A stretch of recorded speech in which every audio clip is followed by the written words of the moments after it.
اس بات میں دو رائے نہیں ہو سکتی کہ سیدنا حسین رضی اللہ تعالی عنہ کو جو کربلا میں شہید کیا گیا یہ کائنات کا بدترین ظلم تھا. جس نے آپ کی گردن مبارک پہ تلوار رکھی اس کی بدبختی میں دو رائے نہیں ہو سکتی. بہت ہی کوئی شقی اور بدبخت جو نواسہ رسول صلی اللہ علیہ وسلم کے قتل کی طرف بڑھا, بہت ہی کوئی بدبخت اور بدنصیب جو کوفہ کے گورنر ابن زیاد کے کہنے پر نواسہ رسول سے لڑنے کے لیے نکلا, جو اس ظلم کو ظلم نہیں مانتا, وہ بھی اپنے آپ کو جہنم میں جانے کے لیے تیار کر رہا ہے.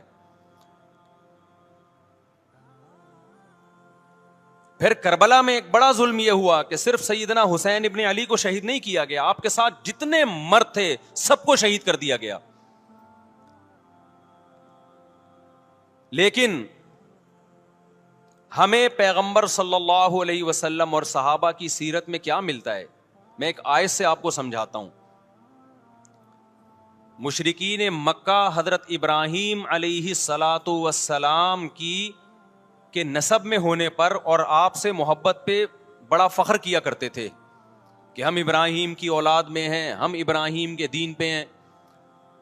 اللہ نے کیا فرمایا رسول اللہ صلی اللہ علیہ وسلم سے کہ ان اول الناس بابراہیم للذین اتبعوہ, اے نبی آپ ان سے کہہ دیجئے ابراہیم سے محبت کے خالی پیلی کے دعوے مقبول نہیں ہیں. ابراہیم کے زیادہ حقدار وہ ہیں جو ابراہیم علیہ السلام کی اتباع کرتے ہیں, اور یہ پیغمبر اور صحابہ یہ ابراہیم علیہ السلام کے دین کو فالو کرتے ہیں, اور تم ابراہیم کے دین کو فالو نہیں کر رہے, ان سے محبت کے دعوے دار ہو. تو خالی محبت کے دعوے داری اللہ کے ہاں مقبول نہیں ہے. اللہ کے ہاں وہ محبت کی دعوے مقبول ہیں جس میں آپ محبوب کو فالو کر رہے ہوں.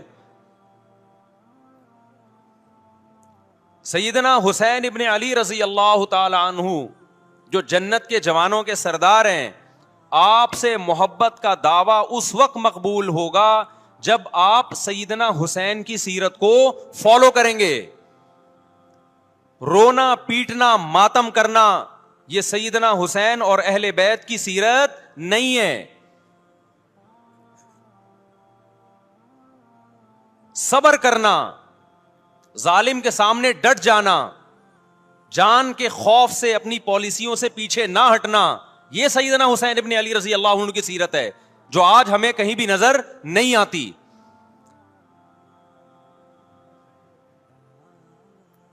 تو ہم نے بھائی دیکھنا ہے صحابہ کا طرز عمل کیا تھا. آپ بتاؤ صحابہ کو سیدنا حسین سے محبت تھی یا نہیں تھی؟ کیا غم کا پہاڑ ٹوٹا ہوگا جب اطلاع ملی ہوگی کہ سیدنا حسین ابن علی اور آپ کے اصحاب اور اہل بیت کو سب کو کربلا میں شہید کر دیا گیا ہے. کیا قیامت گزری ہوگی. کوفہ سے ایک شخص آیا نا, عبداللہ بن عمر سے پوچھنے لگا جو مارنے پر دم کا مسئلہ. انہوں نے فرمایا تم نے پیغمبر کے نواسے کو قتل کر دیا اور مسئلہ یہ پوچھ رہے ہو کہ جو مارنے پر دم آئے گا کہ نہیں آئے گا. ایک طرف تم نے پیغمبر کے نواسے کو قتل کر دیا کربلا میں, اور اب ہم سے آ کے مسئلہ پوچھتے ہو جو مارنا جائز ہے یا نہیں ہے. صحابہ کے ہاں یہ غم کم غم نہیں تھا. دیکھو حضرت معاویہ رضی اللہ تعالی عنہ کے ہاتھ پہ بھی حضرت حسین نے بیعت نہیں کی, لیکن بغاوت بھی نہیں کی. کیوں؟ بغاوت سے فتنے کا اندیشہ تھا. حضرت حسن جو حضرت حسین کے بڑے بھائی تھے, انہوں نے سیدنا معاویہ رضی اللہ تعالی عنہ کے ہاتھ پہ بیعت کی اور اس اختلاف کو ہمیشہ کے لیے اپنی کوشش کے مطابق ہمیشہ کے لیے ختم کر دیا. ختم ہوا نہیں ہوا ایک الگ بحث ہے, لیکن حضرت حسن کا مقصد کیا تھا کہ مسلمانوں کی دو جماعتوں کو میں آپس میں لڑتا ہوا نہیں دیکھ سکتا. لوگوں نے کہا آپ خلافت کے حقدار ہیں, آپ نے فرمایا میں دستبردار ہوتا ہوں سیدنا معاویہ کے حق میں. حضرت حسن بیعت ہو گئے حضرت معاویہ سے, اور یہ اختلاف کو کیا کر دیا؟ ختم. حضرت حسین بیعت نہیں ہوئے, لیکن حضرت حسین نے بغاوت بھی نہیں کی. ہر ایک کی اپنی رائے تھی, حضرت حسن کی اپنی رائے تھی. ان کا خیال تھا کہ بیعت ہونا مسلمانوں کے لیے زیادہ مفید ہے, ایک پاورفل حکومت ہوگی, ایک طاقتور ریاست ہوگی, ورنہ لڑتے رہیں گے آپس میں. حضرت حسین کا موقف یہ تھا کہ میں بغاوت تو نہیں کروں گا لیکن بیعت بھی نہیں ہوں گا, کیونکہ اگر بیعت ہو گیا تو اس سے جو خلفائے راشدین کے دور میں جو خلیفہ کی سلیکشن کا طریقہ تھا وہ طریقہ ختم ہو جائے گا. تو میں اگر اس طریقے کو نہیں لا سکتا تو اس کے خلاف کو پروموٹ بھی نہ کروں میں. یہ بھی ایک رائے تھی. میں سمجھا پا رہا ہوں اپنی بات؟ بھائی رائے کا اختلاف ہوتا ہے نا. نبی صلی اللہ علیہ وسلم نے فرمایا اذا اجتہد المجتہد فإن اصاب فلہ اجران وإن اخطأ فلہ اجر واحد. جب کوئی مجتہد اللہ کی رضا کو سامنے رکھ کے اجتہاد کرتا ہے, صحیح اور غلط کا فیصلہ کرنے بیٹھتا ہے, رائے یعنی اس کا مقصد اللہ کی رضا ہو, تو اگر وہ درست نتیجے پہ پہنچے تو 2 ثواب, غلط نتیجے پہ پہنچے تو بھی 1 نیکی اس کو ملتی ہے, اس لیے کہ اس کے بس میں جو خیر خواہی کا کے لیے جو تھا وہ اس نے کر دیا. رائے کا اختلاف ہوتا ہے. تو حضرت حسن رضی اللہ تعالیٰ عنہ بیعت ہوئے حضرت معاویہ کے ہاتھ پہ. سیدنا حسین نہ بیعت ہوئے اور نہ آپ نے بغاوت کی, خاموشی اختیار کی. حضرت معاویہ رضی اللہ تعالی عنہ نے سیدنا حسین کو تلوار کی زور سے بیعت پر مجبور نہیں کیا, بلکہ نواسہ رسول کا خیال کیا اور وصیت بھی کی لوگوں کو. لیکن جب حضرت معاویہ کے بعد یزید جانشین ہوا, اس کی سب سے بڑی غلطی یہ تھی کہ اس نے نواسہ رسول صلی اللہ علیہ وسلم اور آپ کے ساتھ جو چند اہل بیت اور چند صحابہ تھے, اس وقت بھی حضرت حسین نیوٹرل تھے. نہ حضرت حسین نے بغاوت کا ارادہ کیا اور نہ بیعت کرنے کا ارادہ کیا. یزید ابن معاویہ کو چاہیے تھا کہ سیدنا حسین رضی اللہ عنہ کو اپنے حال پہ چھوڑ دیتا, اپنے والد کی طرح.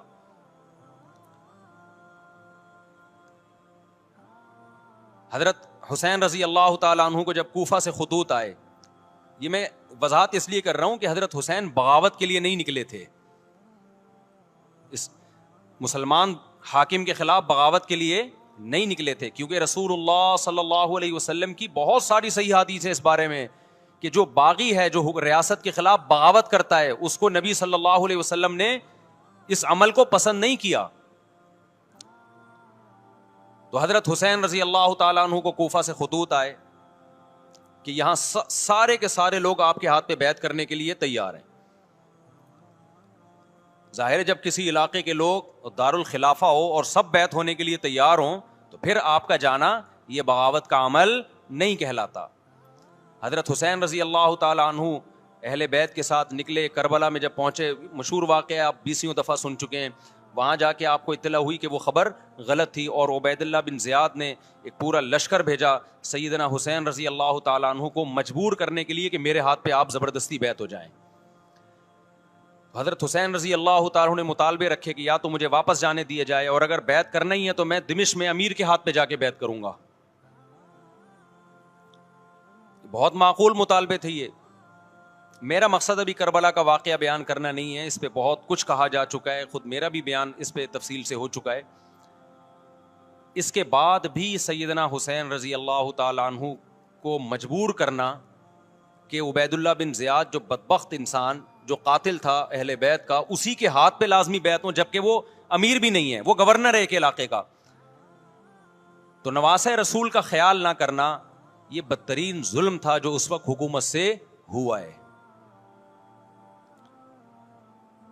حضرت حسین رضی اللہ تعالیٰ عنہ, دیکھو نبی صلی اللہ, آج ہم دیکھتے ہیں کہ جو بڑا آدمی ہوتا ہے نا اس کی قربانیاں ہوتی ہیں, اس کی بڑی بڑی قربانیاں ہوتی ہیں. چھوٹے اپنے بڑوں کی قربانیوں کو کیش کراتے ہیں. آپ نے دیکھا ہوگا فلاں نے بڑی قربانیاں دی اور بچے موج کر رہے ہیں, دیکھا نا آپ نے. لیکن اللہ تعالیٰ نے رسول اللہ صلی اللہ علیہ وسلم کے نسب کو اس سے محفوظ کیا. ہمارے نبی کے 2 بیٹے حسن حسین, آپ کی نسل حضرت فاطمہ سے چلی ہے, دونوں شہید ہوئے ہیں. اس میں بہت بڑی حکمت تھی کہ پیغمبر صلی اللہ علیہ وسلم نے سب سے پہلے تربیت اپنے گھر والوں کی ہے. آج لوگ باہر فنٹر بنے ہوئے ہوتے ہیں, تبلیغیں کر رہے ہوتے ہیں, اپنے گھر کی ان کو پرواہ نہیں ہوتی. نبی صلی اللہ علیہ وسلم نے سب سے پہلے جو تربیت کی ہے کس کی ہے؟ حضرت حسن اور حسین کی ہے. تو جب کربلا میں آپ کو چاروں طرف سے گھیر لیا گیا اور آپ کو مجبور کیا گیا کہ آپ نے ابن زیاد کے ہاتھ پہ بیعت کرنا ہے, تو آپ نے اس ذلت کو گلے لگانے سے انکار کر دیا. آپ کو 100% یقین تھا کہ اتنے بڑے لشکر کے سامنے میں ٹھہر نہیں سکتا, اسباب کی دنیا میں فتح کی امید نہیں ہے. لیکن حضرت حسین رضی اللہ تعالی عنہ نے لڑنے کا فیصلہ کر کے اور شہادت کو قبول کرنے کا فیصلہ کر کے ابن زیاد اور اس زمانے کے حکمران جو اس قتل پہ راضی تھے, قیامت تک کے لیے ان پہ لعنت کے سلسلے کا دروازہ کھول دیا. بعض دفعہ اللہ بھی یہ چاہتے ہیں کہ بدبختوں کو ڈھیل ملے تاکہ ان کا جرم سنستدرجہم من حیث لا یعلمون. قرآن کہتے ہیں نا ہم ان کو ڈھیل دیں گے, ان کو برائی میں ہم آگے بڑھنے دیں گے, ایسے بڑھنے دیں گے کہ ان کو خود بھی پتہ نہیں چلے گا, تاکہ قیامت کے دن ان کا عذاب ان کو کئی گنا بڑھا کر دیا جائے. اب میرے بھائی ہمارے لیے کیا سبق ملتا ہے؟ جب یہ واقعہ ہوا عالم اسلام میں کوہرام مچ گیا, لیکن کیا اس واقعے کے بعد اہل بیت کی جو مقدس اور پاکیزہ عورتیں تھیں, کیا انہوں نے نوحہ کیا یا صبر کیا؟ آپ کا ضمیر کیا کہتا ہے, انہوں نے نوحے پڑے ہوں گے یا صبر کیا ہوگا؟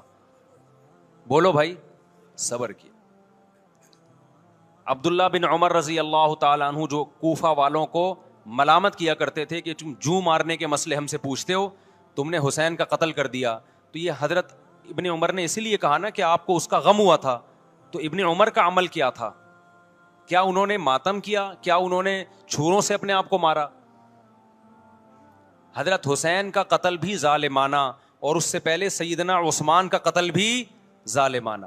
اگر نوحہ یا ماتم جائز ہے تو حضرت عثمان کی شہادت کے دن بھی جائز ہے, حضرت حسین کی شہادت کے دن بھی جائز ہے, اور اگر ناجائز ہے تو جیسے عثمان کی شہادت کے دن ناجائز, حسین کی شہادت کے دن بھی ناجائز ہے. سمجھ میں آ رہی ہے بات کہ نہیں آ رہی ہے؟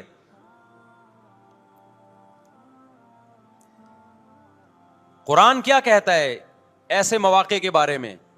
تلک امۃ قد خلت لہا ما کسبت ولکم ما کسبتم. قرآن جب بھی پرانی امتوں کے واقعات بتاتا ہے, قرآن کہتا ہے یہ ایک قوم تھی جو گزر گئی, انہوں نے جو کیا اس کا بدلہ ان کو ملے گا, تم جو کرو گے اس کا بدلہ تمہیں ملے گا. تو ہمیں اللہ نے اس واقعے میں بھی بتا دیا کہ سیدنا حسین کا واقعہ, کربلا کا واقعہ جب سنا کرو تو یہ سوچا کرو یہ قوم تھی جو گزر گئی, جس نے اچھا کیا, حسین ابن علی نے اچھا کیا, ان کو اس اچھائی کا بدلہ ملے گا. اور جو حضرت حسین کے قتل کے حضرت سیدنا حسین کے مبارک خون سے جن کے ہاتھ آلودہ ہوئے, کیونکہ قتل کیا نا انہوں نے, تو لہا ما کسبت, ان کو اس ظلم کا بدلہ بھی ملے گا. تو ہمارا کام کیا ہے؟ ہم نے فالو کرنا ہے حسین کے راستے کو, نہ کہ حسین کے نام پہ ہم نے ماتم کرنے ہیں. حسین کا راستہ کیا ہے جس کو ہم نے فالو کرنا ہے؟ اب میں چند چیزیں آپ کو بتاتا ہوں. سب سے پہلا سبق جو ہمیں کربلا میں ملتا ہے کہ عزت اور دین, ایک طرف دنیا ہے. دیکھو اگر حضرت حسین رضی اللہ تعالیٰ عنہ ابن زیاد کے ہاتھ پہ جا کے بیعت ہو جاتے, آپ کیا سمجھتے ہو بے تحاشا مال و دولت حضرت حسین پہ خرچ نہیں کرتا کیا وہ؟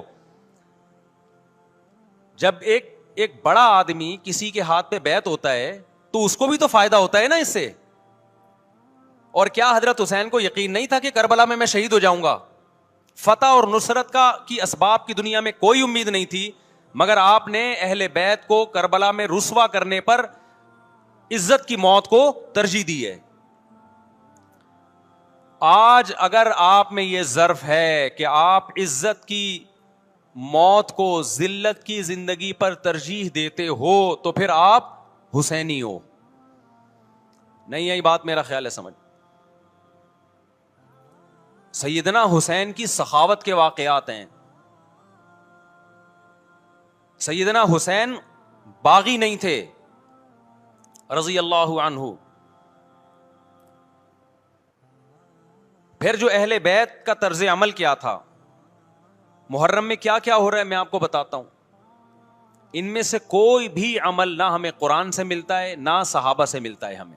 تو ما انا علیہ و اصحابی جو جنتی فرقہ ہوگا اس کی جو علامتیں ہیں, تو جب آپ ان علامتوں کے خلاف چلو گے, صحابہ اور تابعین کو فالو نہیں کرو گے, تو آپ پھر اپنے آپ کو سنی کہنا چھوڑ دو. آپ بتاؤ مجھے اسلام میں کوئی مہینہ منحوس ہے؟ بولو نا، کوئی مہینہ منحوس ہے؟ تو آپ محرم کو منحوس کیوں کہتے ہو؟ لوگ مجھے کہتے ہیں مفتی صاحب فرقواریت پھیلا رہے ہیں. دیکھو فرقواریت جب پھیلا رہا ہوں جب میں کسی فرقے کے خلاف آپ کو کر رہا ہوں. میرے بیان شیعہ لوگ بھی سنتے ہیں, ملتے بھی ہیں, بہت دفعہ ایئرپورٹ پہ ملاقات ہوئی, بڑی عزت سے ملے, میں شیعہ ہوں لیکن آپ سے محبت کرتا ہوں. یہاں مسجد میں بھی آتے ہیں, میں نے کبھی کسی پہ طنز نہیں کیا. اس لیے میں بار بار کہتا ہوں جو شیعہ کا مذہب ہے اس کو کرنے دو. وہ سبیلے لگاتے ہیں, آپ ان کو مت چھیڑو, جا کے تنگ نہ کرو ان کو. وہ ماتم کرتے ہیں, آپ ان کو مت چھیڑو. وہ نوحے کرتے ہیں, وہ نوحے پڑھتے ہیں, آپ ان کو مت چھیڑو. لیکن آپ اپنی پوزیشن واضح کرو کہ آپ شیعہ ہو یا آپ سنی ہو. آپ تو ایک طرف ہو جاؤ نا. محرم میں اگر آپ مرثیے لگا کے گھوم رہے ہو گاڑیوں میں, اٹ مینز آپ سنی نہیں ہو. آپ نبی صلی اللہ علیہ وسلم کی حدیث ہے ہمارے پاس, ہم اہل سنت والجماعت ہیں, ہم سنت کو فالو کرتے ہیں. تو سنت کیا کہتی ہے؟ میتوں پہ گریبان چاک کرنا, میتوں پہ چیخ و پکار کر کے رونا. آپ نے فرمایا لیس منا, وہ ہم میں سے نہیں ہے. اور اس عمل پہ آپ صلی اللہ علیہ وسلم نے لعنت فرمائی ہے. لوگ کہتے ہیں حسین کی یاد میں رونا نبی کی سنت ہے. نبی صلی اللہ علیہ وسلم کو جب جبریل نے بتایا کہ حسین شہید ہوں گے, آپ روئے, اس لیے کہ اس وقت آپ کو یہ خبر ملی تھی. لیکن کیا ہر محرم میں آپ نے رونے کا پروگرام کیا ہے, یا صحابہ کو بیٹھ کے باقاعدہ رلایا ہے آپ نے؟ کیا ہو گیا بھائی؟ آپ کو بھی جب کربلا کا واقعہ کی خبر ملی آپ کی آنکھوں میں آنسو آ جائے, یہ نیچرل ہے, یہ حسین سے محبت کی علامت. لیکن ہر محرم میں باقاعدہ بٹھا کے رونے کا پروگرام کرنا یہ حسین سے محبت کی علامت نہیں ہے, بلکہ شریعت میں ناجائز ہے یہ غموں کو بڑھانا. یہ کہاں سے جائز ہو گیا؟ حضرت عثمان بھی تو شہید ہوئے تھے, نبی صلی اللہ علیہ وسلم کے داماد تھے. ان کی یاد میں آپ رونے کو سنت کیوں نہیں کہتے؟ ہماری نظر میں حسین کا قتل بھی بہت بڑا ظلم, اور سیدنا عثمان کا قتل بھی بہت بڑا ظلم تھا. دونوں مظلوم تھے, دونوں مظلوم شہید تھے. ہمیں دونوں کی شہادت پہ غم ہے, لیکن اب اس غم کو مناتے نہیں ہیں. اسلام میں غم منانا سنت نہیں ہے. دیکھو جعفر طیار رضی اللہ عنہ, نبی کے چچا زاد بھائی, اہل بیت, جب آپ صلی اللہ علیہ وسلم نے ان کو لڑائی کے لیے میدان جنگ میں بھیجا, رومیوں سے لڑائی تھی, حضرت جعفر طیار کی 4 بیویاں تھیں. جب نبی صلی اللہ علیہ وسلم مسجد نبی میں بیٹھے, آپ کو فرشتوں نے اطلاع دی کہ جعفر طیار شہید ہو گئے. آپ صلی اللہ علیہ وسلم کی آنکھوں سے آنسو. یہ آنسو اس وقت نکلے جب عین شہادت کی اطلاع ملی ہے. اس وقت آنسوؤں کا نکلنا محبت کی علامت ہے. آپ نے صحابی رسول کو بھیجا کہ جاؤ آپ کی زوجات کو, بیویوں کو جا کے خبر دو کہ جعفر طیار شہید ہو گئے. کیا قربانی تھی صحابہ کی, آپ دیکھو ایسے جوان تھے جعفر طیار, خوبصورت جوان. غزوہ بدر میں جب مشرکین مکہ نے یہ نعرہ لگایا کہ حل میں مبارز, 3 سردار آئے, انہوں نے کہا پہلے تمہارے اندر سے 3 بہادر آئیں ہم سے لڑیں. دیکھو عربوں میں یہ ہوتا تھا کہ جب جنگ کے لیے 2 فوجیں آمنے سامنے کھڑی ہوتی تھیں تو پہلے دونوں طرف کے بہادر ترین لوگوں کی لڑائیاں ہوتی تھیں کہ جب تک دونوں میں سے ایک قتل نہیں ہوگا لڑائی شروع نہیں ہوگی. تو آپ کو پتا ہے کہ اس میں بہادر ترین لوگ نکلیں گے نا, جو لڑنا جانتے ہوں. مشرکین مکہ کی طرف سے 3 یا 4 بڑے بڑے سردار آئے لڑائی سے پہلے, بدر میں لڑائی سے پہلے. انہوں نے نعرہ لگایا حل میں مبارز, کوئی ہے تم میں جو پہلے ہم سے لڑے. یعنی ادھر سے ہم 3 ہیں تو ادھر سے بھی کتنے چاہیے؟ 3 بندے. ادھر سے انصار صحابہ آئے.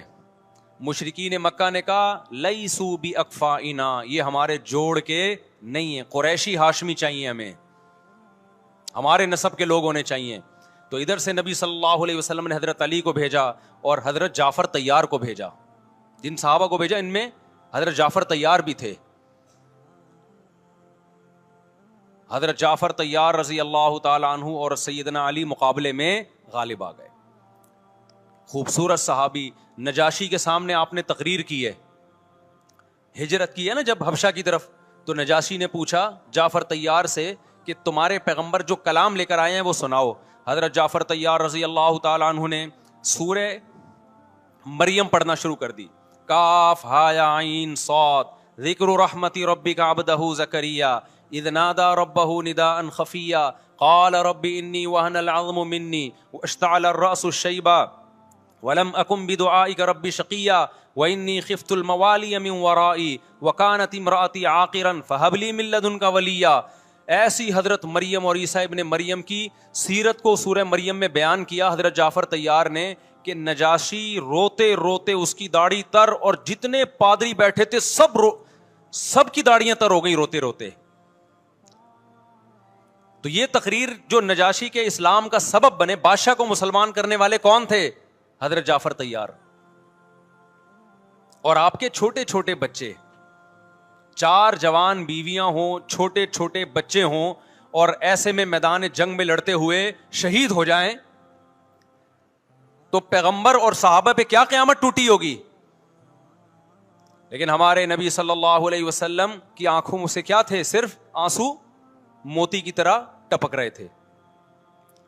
اور آپ صحابہ کو اطلاع دے رہے تھے کہ جعفر طیار شہید ہو گئے اور جاؤ ان کے گھر والوں کو بتا کے آ جاؤ. کتنی بڑی قربانی ہے یا نہیں ہے؟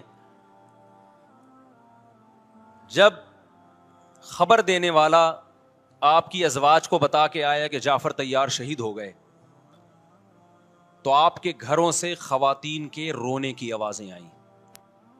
آپ صلی اللہ علیہ وسلم نے فرمایا ان سے بولو کہ اپنی آواز کو پست کرو. پھر چیخو پکار کی آواز آئی تو آپ نے فرمایا کہ اگر دوبارہ چیخو پکار کی آواز آئے تو ان کے منہ پہ خاک پھینک دو. وہ شہید کی بیوہ تھیں, اور شہید بھی کتنے مقدس, ان کو بھی نبی صلی اللہ علیہ وسلم نے نوحہ کرنے کی اجازت نہیں دی. اس دن جس دن غم پہنچا ہے اس دن بھی چیخو پکار کی اجازت نہیں دی ہے. تو آپ بتاؤ اگلے سال اس تاریخ کو چیخو پکار کی کیسے اجازت مل جاتی؟ نہیں آئی میرا خیال ہے بات سمجھ میں. جب غم پہنچا ہے اس وقت چیخنے چلانے کی اجازت نہیں ہے. چھوٹے چھوٹے یتیم بچے, حضرت جعفر طیار کے چھوٹے چھوٹے یتیم بچے, کتنا غم ہوتا ہے جب چھوٹے چھوٹے بچے, ان کا باپ دنیا سے چلا جائے, کتنا ترس آتا ہے ان کے اوپر. تو ہمارے نبی کو بھی ان یتیم بچوں پہ بھی ترس آیا, ان بیواؤں پہ بھی ترس آیا. لیکن نہ نبی صلی اللہ علیہ وسلم چیخو پکار کر کے خود روئے اور نہ آپ نے ان کی ازواج کو رونے کی اجازت دی ہے. سمجھ میں نہیں آ رہی میرا خیال ہے بات. میرا مقصد شیعوں پہ طنز کرنا نہیں ہے, ان کا جو مذہب ہے ان کو اس پہ چلنے دو. میرا مقصد ہے آپ اپنی پوزیشن واضح کرو کہ آپ ادھر ہو یا ادھر ہو. کسی کو تنگ مت کرو, نہ کسی پہ فتوے لگاؤ کفر اسلام کے, نہ کسی کو جہنمی قرار دو. اپنی پوزیشن آپ فیصلہ کرو کہ آپ اگر ادھر جانا ہے تو پورے ادھر چلے جاؤ. پھر یہ آدھا تیتر آدھا بٹیر والا معاملہ مت کرو. وہ ان کا مذہب ہے بھائی, ان کے علماء ان کو بتاتے ہیں کہ محرم میں کالے کپڑے پہننے ہیں, محرم میں ماتم کرنا ہے, محرم میں کو منحوس سمجھنا ہے, اس میں شادی بیاہ نہیں کرنا. ان کے علماء ان کو بتاتے ہیں, ان کو چلنے دو اس پر. دنیا میں بہت سے فرقے ہیں, بہت سے مذہب ہیں, ہم کسی کو نہ ختم کر سکتے ہیں نہ کسی کے خلاف نفرت پیدا کر سکتے ہیں. اس سے کوئی چیز حاصل نہیں ہوگی. کسی سے نفرت کرنے کی ضرورت نہیں, کسی پہ فتوے لگانے کی ضرورت نہیں, لیکن آپ کو اپنی پوزیشن واضح کرنی پڑے گی کہ میں کہاں کھڑا ہوا ہوں. اگر آپ سنی ہو تو پھر اہل سنت والجماعت صحابہ تابعین کو فالو کرتے ہیں, حدیث کو فالو کرتے ہیں, اور حدیث میں ہمیں ماتم کرنا, نوحہ کرنا, گریبان چاک کرنا اس کی پرمیشن نہیں ہے, بلکہ اس سے روکا گیا ہے, اس عمل کو حرام اور ناجائز قرار دیا گیا ہے. بات آ رہی ہے سمجھ میں؟